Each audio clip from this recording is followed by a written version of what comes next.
नमस्कार. आजच्या व्हिडिओमध्ये तुमचं खूप खूप मनापासून स्वागत. या व्हिडिओमध्ये गोल गळा डिझाईन पाहणार आहोत.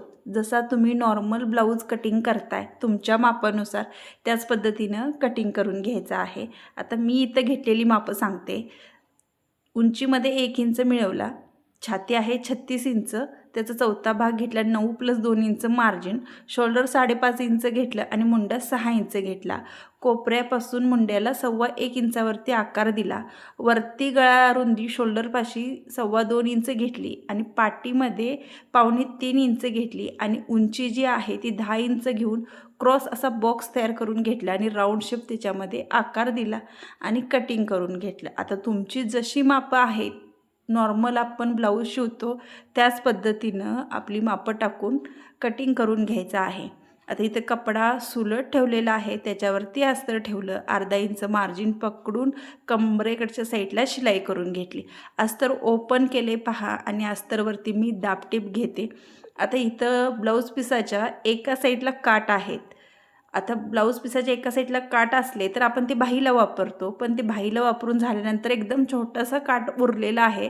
त्या काठापासून आपण ही डिझाईन गोल गळ्यावरती सुंदर बनवणार आहोत. व्हिडिओ शेवटपर्यंत पहा. अस्तरवरती दाबटीप घेतली पहा आणि शिलाई आहे ती अस्तरकडच्या साईडलाच पाहिजे, त्यामुळे दाबटीप व्यवस्थित बसते. आता परत आहे तसं ब्लाऊजवरती सुलट भागावरतीच मी ठेवलेलं आहे. आता गळा आपल्याला स्टिच करायचा आहे. आता राऊंड शेप गळ्यावरती मी शिलाई करून घेते. पूर्ण गळ्याला शिलाई झाली की मधला जो भाग आहे तो आपण कटिंग करून घ्यायचा आहे. कटिंग करून झाल्यानंतर छोटे छोटे कट लावायचे.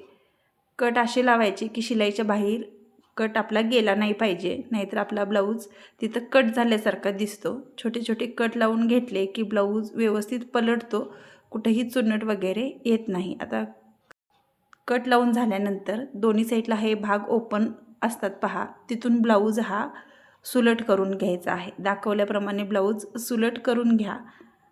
आता इथून तुम्ही प्रेस करू शकता.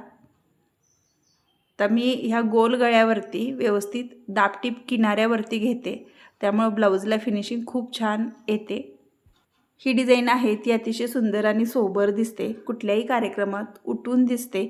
आणि कुणाला जास्त डिझाईन पाठीमध्ये नको असेल, नॉर्मल हवी असेल तर तुम्ही ही डिझाईन नक्की बनवू शकता. आता तुमच्याकडे काठ नसतील तर साडीमधला कॉन्ट्रास्ट कपडा वापरून तुम्ही ही डिझाईन बनवू शकता. आता गोल गळ्यावरती पहा मी दाबटीप घेते आणि जशी आपण गळ्याला दाबटीप घेतलेली आहे त्याच पद्धतीनं कमरेकडच्या साईडला सुद्धा दाबटीप घ्यायची आहे. ब्लाऊज उलट करायचा आणि उलट केल्यानंतर अस्तर आहे ते कपड्याला जोडून घ्यायचं. एक्स्ट्रा कापड आहे ते अस्तरच्या मापानुसार कटिंग करून घ्या. कोणत्याही मापाचा गोल गळ्याचा ब्लाऊज असतो, नॉर्मल आपली कटिंग असते नेहमी तीच कटिंग करून घ्यायची आहे आणि गोल गळा पाठीचा भाग असा शिवून घ्यायचा. आता आपला पाठीचा भाग शिवून झाला, एकामेकावर असा फोल्ड करायचा आणि त्याचा मध्य करायचा आहे. मध्याला थोडंसं ड्रॉ करून घ्यायचं, जेणेकरून आपल्याला जे डिझाईन बनवायचं आहे ते सोपं पडतं आणि परफेक्ट असं अंतर आपल्याला सेम भेटतं. बाही कटिंग करून झाल्यानंतर काठाचा तुकडा इतका उरलेला आहे. आता गळ्याच्या आणि कमरेच्या मधलं जे अंतर आहे ते मोजायचं, किती आहे ते पाहायचं आणि तितकंच अंतर आपण कॅनव्हासवरती घेऊन कटिंग करून घ्यायचं. आता गळ्याच्या आणि कमरेचं मधलं अंतर किती आहे ते सांगते. 4.5 इंच मधलं अंतर आहे, त्यामुळं 4.5 इंचाचा मी हा चौकोन घेतलेला आहे आणि हा चौकोन काठाच्या उलट साईडला मी स्टिच करून घेते पहा. आता स्टिच करून झाल्यानंतर एक्स्ट्रा कापड आहे ते अर्धा इंच ठेवायचं आणि बाकी सगळं कटिंग करून टाकायचं.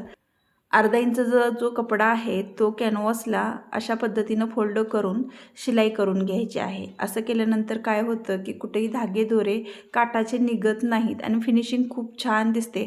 वरून जरी आपण लेस स्टिच करणार असला तरी तुम्ही अशा पद्धतीनं फोल्ड करून घ्या आणि त्याच्यावरती लेस तुम्ही स्टिच करू शकता. आता ही लेस आहे अगोदर मी गोल गळ्याला पूर्ण गळ्याला स्टिच करून घेते पहा. तुम्ही तुमच्या आवडीनुसार लेस इथं कलरची लावू शकता. मी इथं गोल्डन कलरची लेस घेतलेली आहे. लेसवरती डबल शिलाई करून घेतली आणि जो आपला चौकोन घेतला होता काठाचा त्याच्या चारी साईडला सुद्धा आपल्याला लेस स्टिच करून घ्यायची आहे. आता या मध्यावरती थोडंसं मी डार्क करून घेतलं आणि त्या चौकोन आहे त्या तुकड्यावरती सुद्धा मी लेस आहे ती स्टिच करून घेतली. तुम्ही तुमच्या आवडीनुसार करू शकता. कॉन्ट्रास्ट लेससुद्धा वापरू शकता. आता मी चारी साईडला चौकोनच्या लेस आहे ती स्टिच करून घेतली. आता हा जो चौकोन आहे तो अशा पद्धतीनं दिसतो. आता जिथं आपण ड्रॉ करून घेतलेला आहे तिथं मध्य सेंटरला त्रिकोणचा एक कोना ठेवायचा. पहा, चौकोन आहे त्याचा एक त्रिकोण भाग होतो तो कोना ठेवायचा आणि मध्यापासून जी आपण ड्रॉ केलेली लाईन आहे तिथून अशी स्टिच करून घ्यायची. म्हणजे दोन्ही साईडला अंतर आहे ते बरोबर राहतं आणि जो हा पॅच आपण तयार केला आहे तो मध्य सेंटरला बरोबर ब्लाऊजच्या स्टिच होतो. आता ह्या त्रिकोणला आपण काय करायचं आहे की स्टिच करून घ्यायचं आहे चारी साईडून. धागेदोरे आहेत ते कट केले आणि टक्स स्टिच करून घेतले. आता मी इथं पॅच लावलेत. लटकन अशा पद्धतीनं बनवलेली आहे आणि आपल्याला तयार ब्लाऊज अशा पद्धतीनं दिसतो. कसा वाटला हा नक्की कमेंट करून सांगा. आवडली असेल डिझाईन तर चॅनेलला सबस्क्राईब, व्हिडिओला एक नक्की